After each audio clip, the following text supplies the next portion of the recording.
Right, so going back to oil, in my last videos I explained how I was still bearish, although we could play out in this path to the upside, but I said I would expect more than likely, as I was still slightly bearish, is for it to come up in a wave 4 to round about this yellow box, or where I had the wave 4 1.0 written, which is basically on this orange line here. And as you can see, it nearly touched it.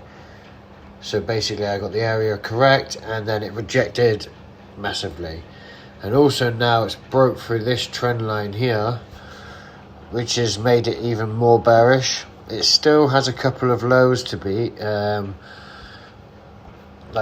still needs to realistically take out these lows here, here and here, and this orange line. But I think now that it's rejected just where I thought it was going to anyway, that was my target area.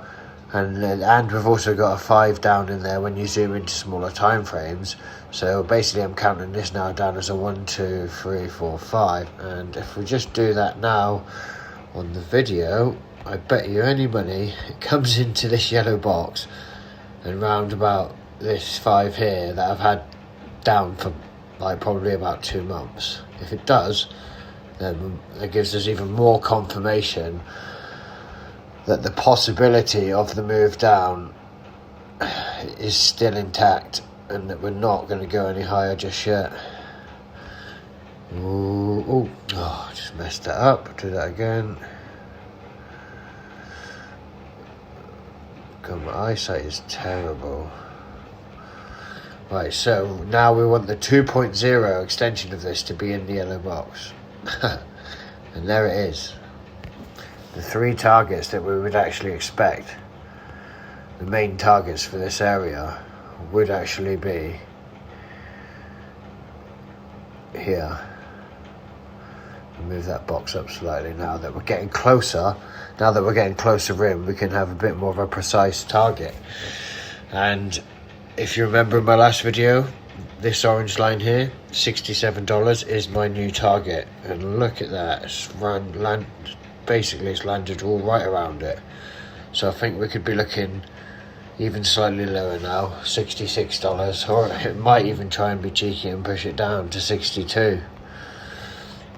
So yeah, actually could. Yeah, we could even end up down at 62 now.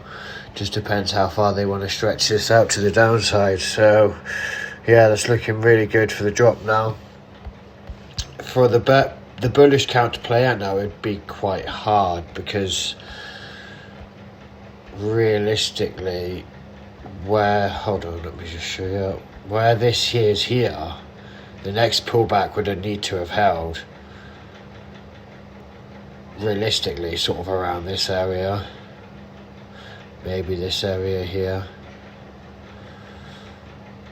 but then that's at a push as well. But the fact it's come all the way down and nearly broke the low, it sort of still is valid for a move up, but I don't even know what pattern it would be, because it wouldn't make sense, because this is an A, B, C to the upside. So if it was, it would have to be a 1, 2, 3, 4, 5, and it just God, sneezing, bless me, sorry about that.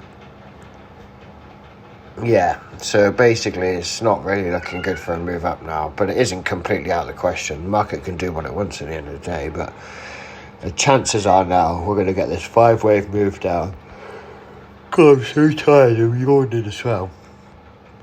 So I will expect it to go like this now. I may as well do it while I'm on the video.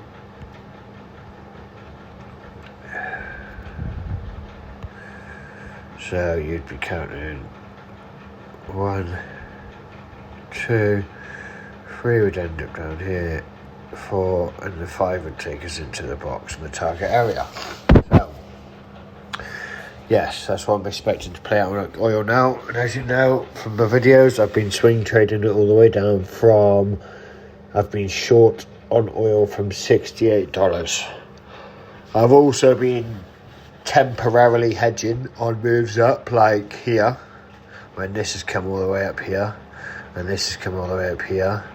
I did have temporary hedges in, not completely, but for some, probably about half of my position. So my account was at a little bit of a minus for a bit while it played out, but as I was quite confident it was going to come back down in this move here, I decided to just wait it out, which was dangerous, but if I carried on up, I would have hedged positions more and I would have lost a little bit of money for the time being, which I would have got back on the next move. But still, it's better for me that it's actually gone down. So, hello Carlos, my cat meowing away. So yeah, everything's basically, if I zoom out for a sec, you can see I've tracked this move the whole way down. If you haven't watched my previous videos, I know the charts are a bit messy, but basically, if we look at this move here, here, I've been tracking this as a 5-wave move down for ages. So it looks like that's going to play out, which means that's probably going to be a larger A wave. Or the start of probably a larger A wave. We're probably going to get a B wave up over that and then a C wave down. So oil probably will go down in price, but we'll have to see as we go along. I mean, I'd have to zoom out and do a bit more analysis to work that out. I can't remember exactly, but at the minute, it's looking like it's going to go and break the lows and go through the 1.618 extension.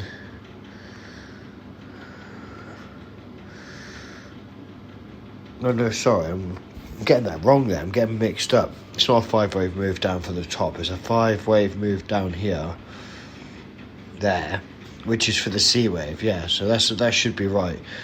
The C wave still can come down to around about $66, $67.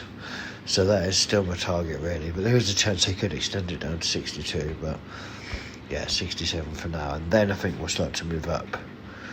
Or we could get a small move up and then down again, but I think if we get down to 67 when we've come all the way down from what's at the top there, 95, I think we'll definitely get a decent retrace up for a bit.